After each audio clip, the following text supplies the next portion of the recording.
কি কৰিছা? এয়া চব্জি কাটিছোঁ। চব্জি কাটিছা নে? গেম এটা খেলোঁ ব'লা। কি game?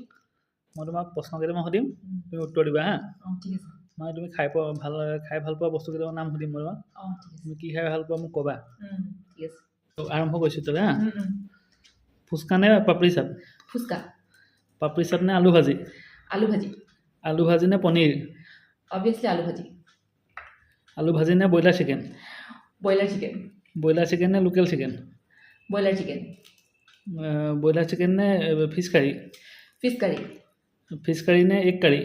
Fish curry. Fish curry নে মটন কাৰী? মাটন কাৰী। তেতিয়াহ'লে মই তোমাক ইমানখিনি আইটেম যে সুধিলোঁ, গোটেইখিনিৰ ভিতৰত মই তোমাৰ চবতকৈ বেষ্ট কোনটো? মটন কাৰী। হা? মটন কাৰী। মটন খাই বিৰাট ভাল পাওঁ মানে। বহুত মোৰ ফেভৰেট মটন। আগতে তোমাৰ মটনটো তোমাৰ বুলি ফেভৰেট নাছিলে? নাই আজিকালি মই খুব ভাল পাওঁ, মানে বহুত ভাল টেষ্টি পাওঁ। মটন মানে কোনটো ভাল পোৱা? ৰ'ষ্ট মানে খুৱাই ভাল পোৱা নে একদম কাৰী? ৰোষ্ট। তেতিয়াহ'লে আজি তেতিয়াহ'লে তোমাৰ আমাৰ গোটেইখিনিৰ ভিতৰত উইনাৰ তেতিয়াহ'লে মটন হ'ল। মটন। মটন জিন্দাবাদ।